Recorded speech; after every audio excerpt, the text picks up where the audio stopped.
Real people, real opinions. Real Talk Radio. The multi-award winning Niall Boylan Show. Ireland's classic hits. Because I do want to go to our good friend Ray O'Hanlon from New York, who's the editor of the Irish Echo in New York. Ray, good evening to you. Good evening, Niall. Ray, I just wanted to point out something that I didn't know the last time we spoke to you. We actually met going back about, it was actually June the 19th, 2017. How I remember it is I won the World Radio Award and we broadcast live from New York, and you were in our studio, which was in Fitzpatrick's Hotel, I think, in New York at the time. And you were there, so we did actually meet. I have a picture of the two of us. I just happened to scan back to Twitter, and there's a picture of the two of us sitting there at a seat with a microphone in front of us. Go on. Oh, well, no better place than Fitzpatrick's Hotel. A home away from home. That's right. I think we were for all talking. the Irish. Yeah, we were talking about the undocumented Irish. I think at the time. I think that was the topic of conversation. Yes. Anyway, getting around to Joe Biden, even you, as a bit of a Biden supporter, and I suppose a Democrat to some degree, admitted to me the last time you didn't think Joe Biden should run again. Now he is running. Possibly because is this the only option that they have, the Democrats have, of getting anyway close to if they end up in a battle with Donald Trump? Yeah. First of all, I should put on the record that I'm not a registered Democrat. Okay. I'm a registered independent. And I'm not a registered Republican either. But I've always felt that given my job, I should register as an independent. But that's what I am. Now, anybody who was looking at Joe Biden in Ireland during his recent trip, and if you put the question to yourself, is he going to run or not run, you would have said he's going to run. I mean, he was running it was a successful That was like trip. the starting line. Yeah, no, I look, by the way, really I'm is not a like Biden supporter, but I have to say it was a successful trip to Ireland, and he certainly captured the Irish imagination and vote while he was here. He did. And Ballina was almost like a de facto announcement of a rerun. That was the moment in his mind when he was talking to people beside the banks of the River Moy. His mind was partly elsewhere. It was on the Potomac, and that was, to me, that was the beginning of his campaign. And that encouraged him to the point that there was no doubt that he was going to jump in. And he told reporters before he left, pretty well expect a yes, I'm going to be doing it. And today he said, I'm going to do it. And his reasoning was much the same as it was 4 years ago, to save the soul of America, which, as tasks go, that's a pretty big one. It is. And he's also taking his old running mate, of course, Vice President Kamala Harris, who really, do you really think she's been a successful vice president? We've heard very little of her. She hasn't done a huge amount. Well, not on a worldwide stage, because we don't really see her very much. Maybe in America there's a different view of her, but I'm sure New Yorkers are beside themselves because, of course, they would be Biden fans. Yeah, but this is the problem for vice presidents. In a way, a lot of the time you're not supposed to be noticed and you work quietly in the background. You're there if something goes badly wrong. But Kamala Harris came into the job with the burden of expectation because everybody was looking at her as a future president immediately. And what is she supposed to do? But she's not supposed to campaign for the presidency from the vice president's desk. She's supposed to be the vice president. I think what you will see in this campaign, though, however, is Kamala Harris stepping up in a much more prominent fashion, and Biden, and it'll be Biden-Harris again, and she will step forward. She's the most capable woman, no doubt about it. I think you'll be hearing and seeing a lot of her in the campaign, and obviously people are looking at her as a potential, well, certainly next Democratic candidate, although if Biden wins and serves the full term, it'll be an open run next time. And Will he serve the full term? I mean, look, now don't get me wrong. Again, I'm going to say when he was here in Ireland, he held himself well. It was a successful visit. Yeah. Even me, as a bit of a Republican, will say, look, I think he did a good job and he got the Irish vote. Okay, but what I'm saying to you is, judging by what I've seen over the last year with video clips and him walking the wrong way and not knowing where doors are, and by the way, I'm not having a go. I don't want to be ageist here, But, as an old man, and that's what he is, leaving aside he's a president, as an old man, is he capable of running the most important country in the world, let's be clear about it, for the next 4 years? I don't think he is. So he's not going to Well, up last. till now, he has been. He has been up until now. Now, yeah, no, I mean, you raise a very interesting point there. Let's say, for the sake of argument, that he gets elected in November 2024, gets sworn in January 2025, at which point he'll be 82, runs a couple of years into his term and up to the midterms, and then he does a Benedict. Now, he's a student of the Catholic Church. He is a serious Catholic student of it. Benedict broke all the norms and rules and said, that's it, I'm hanging up my red shoes and my papal hat, Yeah. and I'm handing it over to the next guy. Could Joe Biden do that? Absolutely. He would go down in history as the first president to voluntarily do that. And of course, then he would have the extraordinary opportunity of creating, if you will, the first woman presidency, which, when you think of it, would be absolutely an extraordinary moment and event. So the idea is out there for sure, yeah. And by the way, if she doesn't But take first the he has to opportunity, win, or of course. if she He has can't, to win first. oh, of course, and if she can't take that opportunity at the time, or doesn't take that opportunity, I believe it goes down to the Speaker of the House. We can only imagine what it would be like for Nancy Pelosi to be the president of America. But in saying that, she's gone. at what point do the authorities or do the Senate step in and say, you know, if he's not voluntarily giving it up, you're incapable of it? Has that, by the way, has that ever happened in American history? The 25th Amendment, no, it has obviously been discussed, and Probably with Reagan. there were moments when it came close, and under Richard Nixon, for example, it came up. It came up under Trump, the 25th Amendment. You know, do you step in and it came up? There were some Republicans talking about it too. It's out there, but it would have to be very extreme. If, for example, Joe Biden just got clearly tired, let's just say tired, and everything else. All sorts of people would be speaking to him. Is he determined? I think he's more determined to win a second run than he is to complete a second term. That is my hunch, my guess. If he's talking to Jill in the Lincoln bedroom or in the family quarters, I wouldn't be surprised if this comes up as part of the conversation. First, I have to win. Then I'm in command. I'm in control. I can decide the destiny of the country for the next few years by possibly resigning and handing it over to Kamala Harris and really creating some history. So I think that'll be out there, definitely. People will talk about that. The same day, of course, purely coincidental, although some Republicans will believe it wasn't purely coincidental, Donald Trump is back in the news again for all the wrong reasons. An advice columnist, E.J. Carroll or Jean Carroll, nearly 30 years ago, claims that he sexually assaulted her. Raped her, actually. Well, yeah, absolutely. And I'm looking at the story here. She alleged that Trump pinned her against the wall of a New York apartment store changing room and sexually assaulted her in late 1995 or early following year as they shopped together. He was obviously with her at the time, or whether maybe he was, I don't know, having an affair with her, dating her. I don't know what he was doing with her. But okay, this is a civil matter because, of course, the statute of limitations applies in American law, so it's not a criminal charge. He denies, of course, any wrongdoing in relation to this. The Republicans will say this is election interference, and they'll say, why is it coming up now? Is she being paid? Is this being set up? You know, all these weird accusations will be made. What has been the reaction to that, you know, locally in America? Well, first of all, you say that Republicans are saying it's just coming up, blah, blah, blah. Ron DeSantis isn't saying that at all. Of course he's not. And other Republican potential presidential candidates are sort of nodding and saying nothing either. You know, it's a civil suit, a defamation case, and there's nothing, I don't think it's directly to do with Trump's statement saying she's not my type, which was, you know, I don't know. But anyway, it's a civil case. And the thing about the burden of proof in a civil case is a lot less than it is in a criminal case.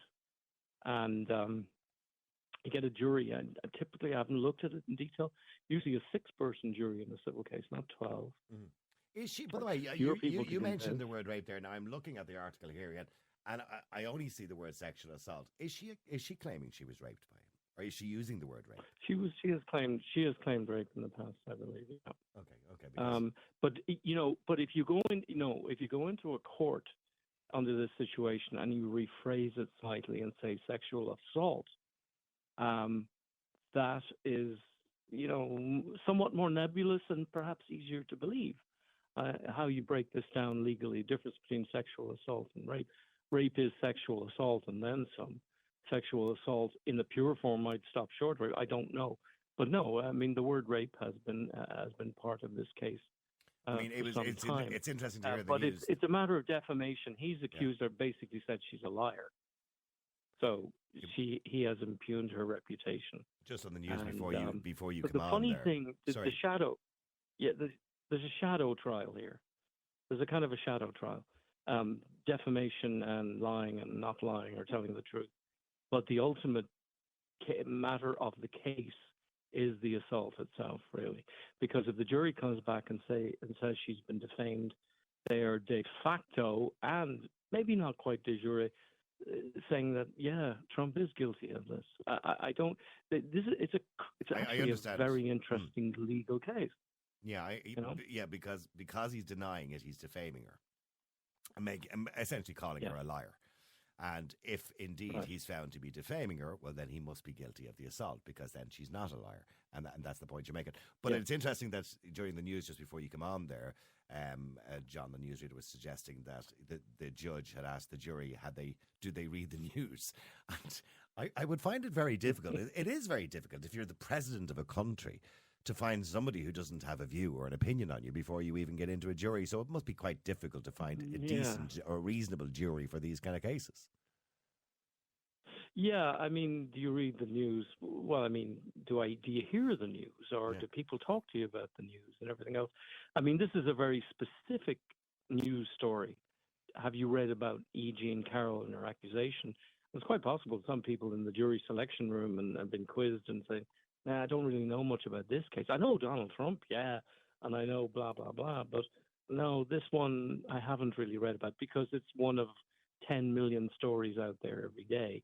So you could find 6 people who know little or nothing about her accusation. But they would have an opinion of Donald Trump.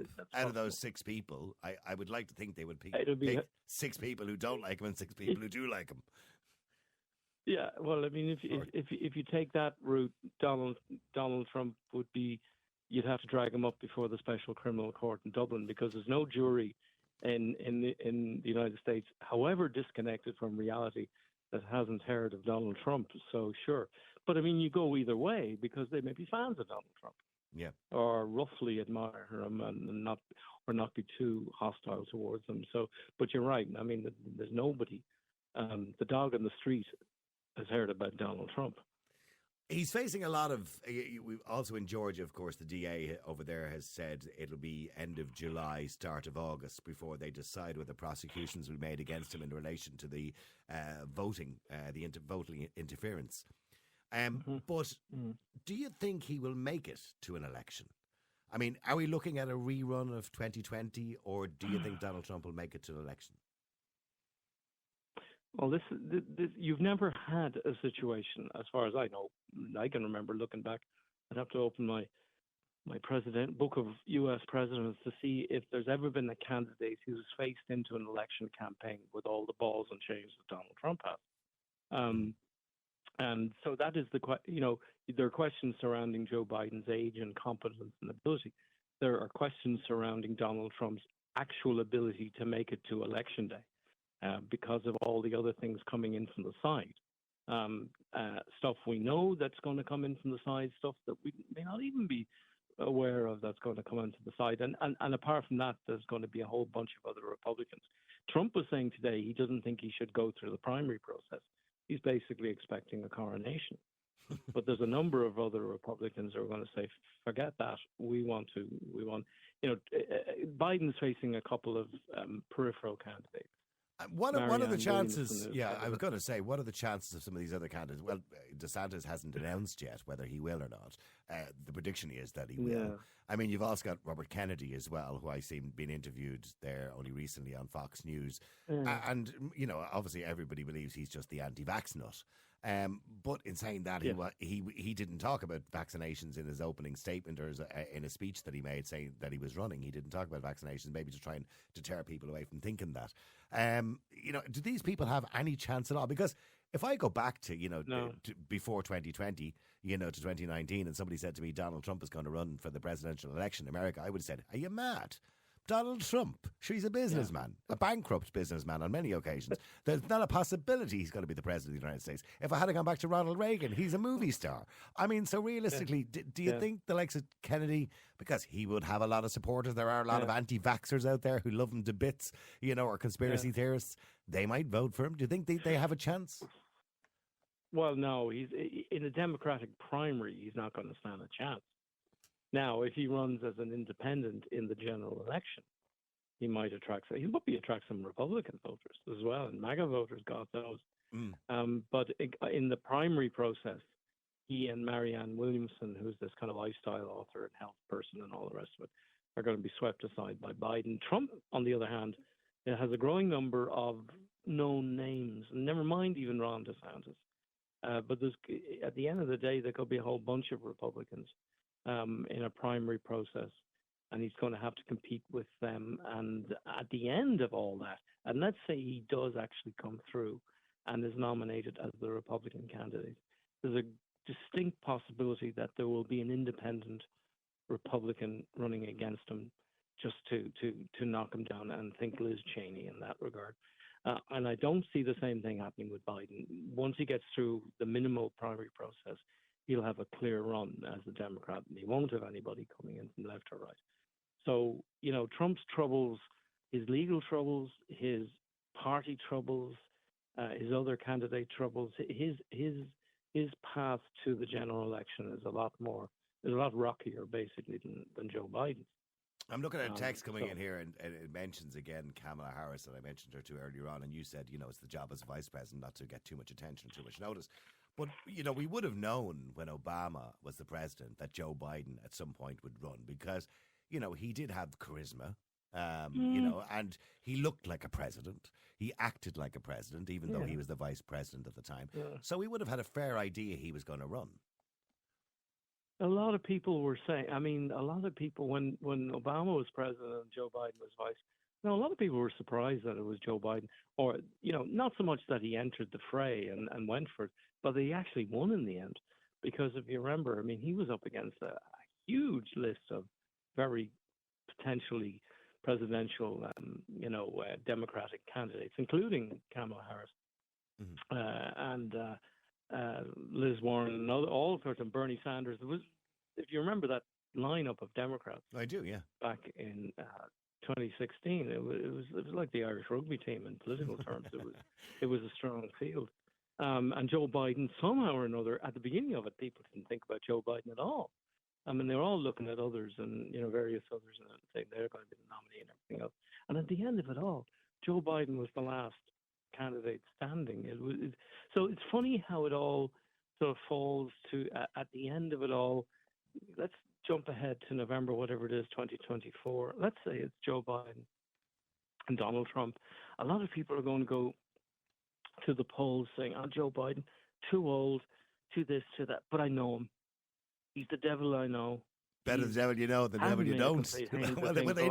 Well, they know Trump as well, but they might have just a different view of him. A bit more of a devil, I think.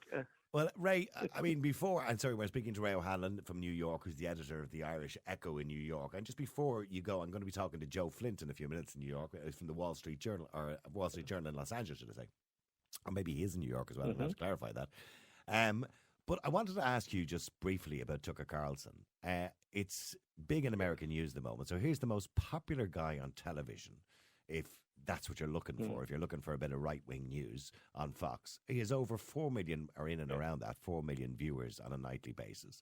And yes, there was a massive lawsuit against him recently in relation to Dominion, this is the whole voting fixing that Donald Trump accused Dominion of course, and Fox News ran with that story, or Carlson ran with that story, and it cost him over 700 million. But that's not really the reason why he was sacked. Why do you reckon he was sacked? He found out 5 minutes before it became public. Why do you reckon they got rid of him? Rupert Murdoch is the boss. That's it. He's the boss of bosses. Yeah. There was another case coming up. A former producer at Fox who was going after Tucker Carlson in a show, alleging all sorts of. She was the guest booker. Yeah, this is Abby Grossberg. Yeah. Yeah. Yes. So that was more, and then there's the Smartmatic case coming up. Smartmatic as opposed to Dominion, are asking for more money than Fox settled with Dominion, and they're asking for head on a platter and apologies, and they've smelled blood in the water, and they were going to ask for Tucker Carlson's head anyway. So I but read are there piece just today before I go to Joe, are the mainstream media and cable networks, as they call them in the United States, we call them just the mainstream media, right? The cable networks. Are they losing ground because of podcasts? You take Tucker Carlson, right? He's 4 million viewers. He could go independent tomorrow, have his own podcast like Joe Rogan, who gets 8 million viewers a day. So, I mean, are they not, by default, making him more powerful by getting rid of him? Is Tucker Carlson's power based on convincing people who watch his television, or is it based on him driving Democrats and liberals and independents and just regular Joes on the street completely insane? How do you measure power? If he's on a podcast talking to his own people, most people don't even hear his name anymore. What's name recognition? What's power? I don't know. It's a different sort of. Others have gone into that podcast world, and they certainly ply their trade, but you don't hear them. You don't read their names in even the New York Post anymore. Well, do me a favor, Ray.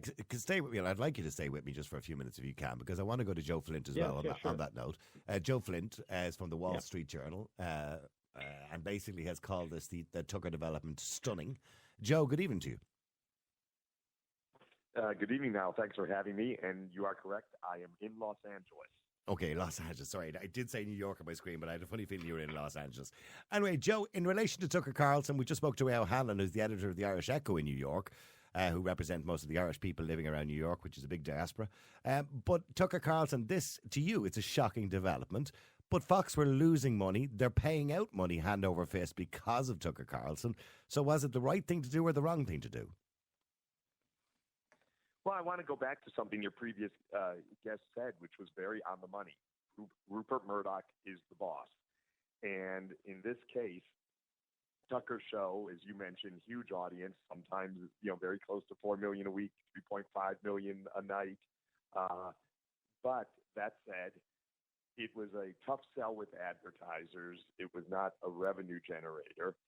And I do think the Dominion suit, and we said this in our story today, and we're doing another story as we speak, as part of the Dominion suit legal process, there was a lot of discovery and a lot of emails and texts came out that it didn't really paint Tucker in the most flattering light. No, he comes across as a hypocrite, doesn't he? Really? Yeah.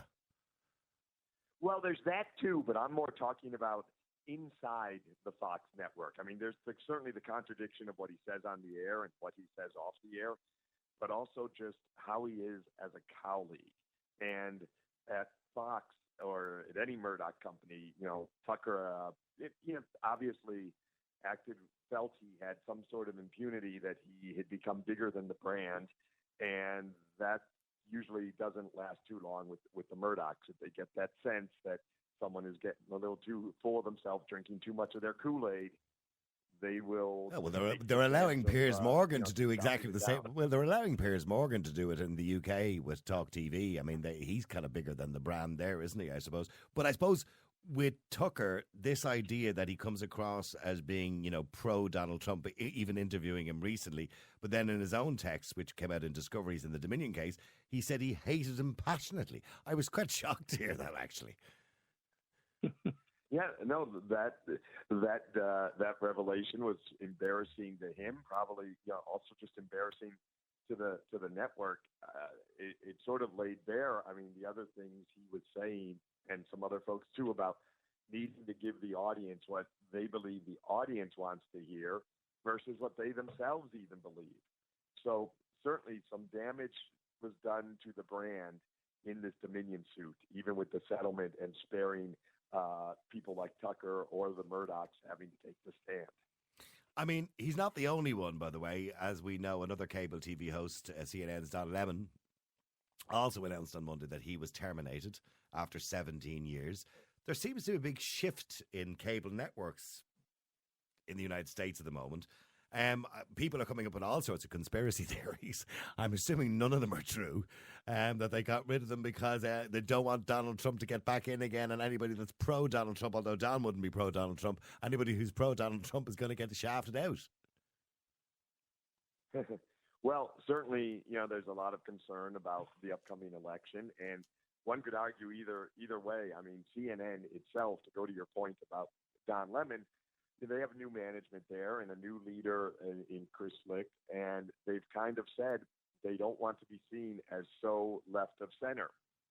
They want to be seen as being in the middle, and Don doesn't necessarily always fall into that, and that's become more and more apparent. And I was surprised as well. I mean, let's be careful here. I mean, they had offered so much support to Don in a way after a recent, article in Variety came out questioning how he behaves in the office as well, and they stood by him, and then abruptly they, canned him. And I believe that was one of the reasons why they just thought, we want to turn this ship around, and he's rowing in the wrong direction. Mm-hmm. And the prediction is now, and I said it to Ray as well, although Ray disagreed to some sense because I suppose podcasting is different to cable networks, but I suppose it just reaches a different audience. Fox's audience is probably getting quite old now, to be honest with you.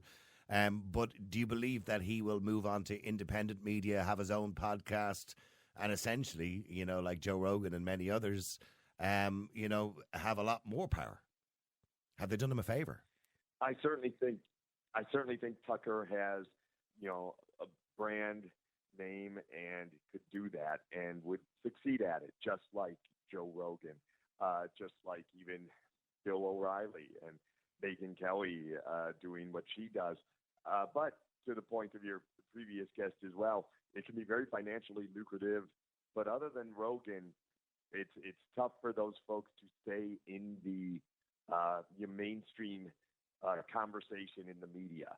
I mean, you look at Howard Stern, and I'm a Howard Stern fan listening for many years, but the last few years on Sirius XM, he just doesn't generate the same publicity outside of his own. I used to be a Howard Stern fan many years ago, but he strikes me as strange. And I know, Ray, do you listen to Howard Stern, Ray?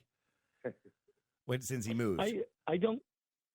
I do hear him on Sirius XM. Certainly driving in the car. He's not the same as he was. He's a lot more up the middle in the news space. Yeah, he's gone from the right to the left, but he's gone in a very strange way where he's almost playing to the audience. It's kind of not Howard Stern that I remember. If we all watched the movie Private Parts, of course, he wanted to be this rogue, this rebel who didn't care what he said. But now he's being so cautious. It's like, I want my TV gig and I'm not going to upset anybody. He's like me. He's becoming old and sensible and boring. Joe, do you think he's becoming old and sensible? And he wants to be in with the celebrities. Yeah. Well, he wants to be in with the celebrities he used to make fun of. And he does these interviews which drag on for an hour or two that are very much, how did that make you feel? Oh, your dad must have been so proud of you. Or worse, like, that must have been so devastating to you. He projects his own insecurities and issues onto his guests. And it's just, I can't really listen when he's doing the interviews. When it's just him and Robin and Fred and they're goofing around like the old days, I enjoy it. But too much now it's like sitting on a couch for 2 hours. He's probably still very upset that in 2019 he was nominated for a World Radio Award and I won it. So he's probably still upset over that anyway. In relation to Tucker Carlson, who do you think is going to replace him, Joe? Will they find another Tucker Carlson? Well, I mean, certainly the one thing Fox News has shown is that no one is bigger than the brand. We can't replace Bill O'Reilly. They replaced Bill O'Reilly, Megyn Kelly, Glenn Beck. They will find someone else. I mean, whether it's a matter of moving Jesse Waters into Tucker's time slot, I'm just speculating here. This is not, with any reporting, and then find someone for his hour, or maybe they go outside and try to find someone who's, audience and politics match what the network's primetime programming is about. But, I mean, they'll take a ratings hit at first, for sure. But if they're able to replace Tucker with someone the Fox audience, which rarely changes the channel, is willing to sit through, then the numbers will still be there. And I'm assuming you will be writing as well in the Wall Street Journal about the next lawsuit, of course, which is by his former guest booker, Abby Grossberg, which we discussed with Ray there a few minutes ago, about, she accused him of vile sexist stereotypes. Is that just something that's come out because of this, do you think, or is that something that is going to gather legs? Well, I think it's definitely gathering some legs. There's a lot of material in there that, again, does not portray Tucker or the Fox News environment in a good light. And Lord knows that's something we've heard for many years there, with Bill O'Reilly and, the now deceased former founding CEO Roger Ailes. So, but yeah, that's, can't rule any of that out as a factor in the decision yesterday, or B, more concern down the road. And we will be following it, of course. And we've been talking to Ray for the last 20 minutes or so about Joe Biden. And I know I'm kind of throwing this one in at the last minute, Joe. So Joe Biden obviously announced today that he's going to run for presidency. 2 questions. Do you believe he's fit for the presidency? And do you see it as another race, same as 2020, between Biden and Trump? Well, on the first one, I'm going to delicately pass.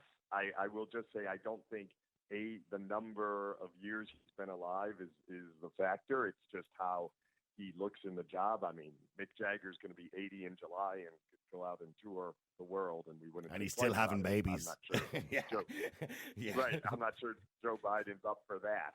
And yeah, I think we may be looking at a rematch, but it's still early. I know we all, especially here in the States, we love to get ahead and project and let's do this now and have something to talk about for the next year and a half, and a lot can happen. Okay, I'm going to ask both of you before you go, Ray and Joe, right? From the Irish Echo in New York and the Wall Street Journal, I'm going to ask both of you, if you were a betting man and I had $10 for the 2024 elections, who do you think is going to be the president? Don't try and say to me, I'm not going to take a chance and bet. I'm the bookies here. You got $10 in your hand. You got to bet on somebody. Go ahead, Joe. Put your $10 on the table. Making me go first. Then I just open the window and throw the money out and where it lands. Look, I guess I'll go with, if it's a rematch, I'm going to go with the current champion to win the rematch. Yeah. Ray, I'm assuming, Ray, you're going to go the same way. I would place my money on the same. Well, I'll tell you what, I'm putting $10 on the roulette table. Yeah, I'm putting $10 on Trump. That means I get 30 back from you two. $10 on red, $10 on blue 24. Yeah, right now today. Yeah. Yes. But as Joe rightly pointed out, it's very early. God only knows what's going to happen in the coming months. But you're asking that question today, and I'd say $10 on Joe Biden. Okay, so come back to me in 6 months. Yeah, well, thank you to both of you, and I'm going to put $10 on Donald Trump, so it means I get your $20 plus my own 10 back. All right. Listen, Joe, thank you very much indeed, and I appreciate you coming on the air tonight. And Ray, I appreciate you coming on the air. Thanks again, once again. All right, thank you both. Real people, real opinions. Real Talk Radio, the multi-award-winning Niall Boylan Show. Ireland's classic hits. McCarthy Insurance Group, serving the community for over 70 years. For home, farm, motor, life, health and business insurance, log on to mig.ie or free phone 1-800 50 11 11. Probably your best call in 2024. Charles McCarthy Insurance is trading as McCarthy Insurance Group, is regulated by the Central Bank of Ireland.